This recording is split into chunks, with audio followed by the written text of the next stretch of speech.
Hello बच्चों, let us read this question.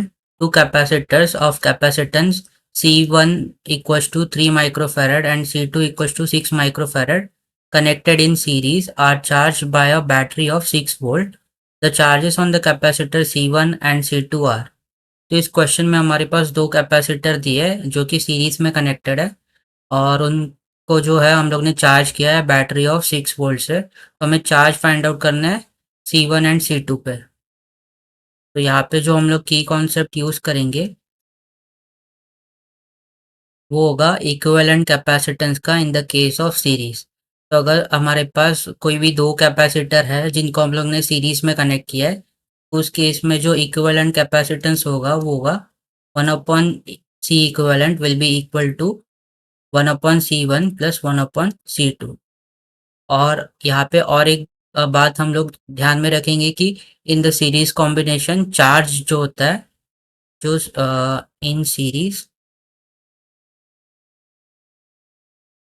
Charge remain same.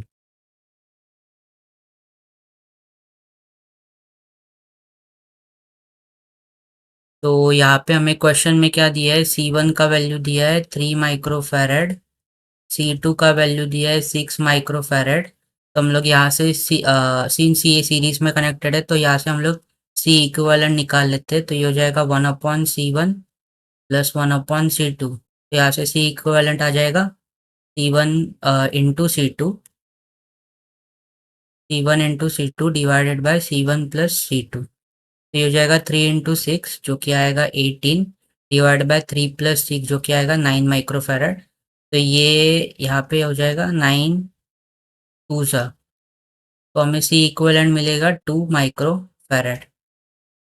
यहाँ से हमें सी इक्विवेलेंट मिला तो हम लोग चार्ज निकाल सकते हैं। तो हमें पता है चार्ज जो होता है Q equals to C V के इक्वल होता है। और इस केस में जो है ये हो जाएगा सी इक्विवेलेंट इंटू वी।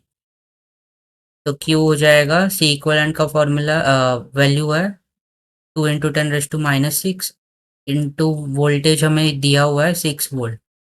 तो ये हो जाएगा इसका ये हो जाएगा कुलम। तो यहाँ से 2 × 6 हो जाएगा 12 × 10⁻⁶ कुलम, जिसको हम लोग कह सकते हैं 12 माइक्रो कुलम।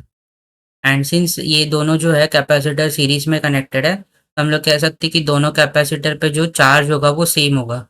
तो हम लोग कह सकते हैं कि जो चार्ज C1 पे आएगा वो भी 12 माइक्रोकुलम होगा एंड C2 पे जो चार्ज आएगा वो भी 12 माइक्रोकुलम होगा।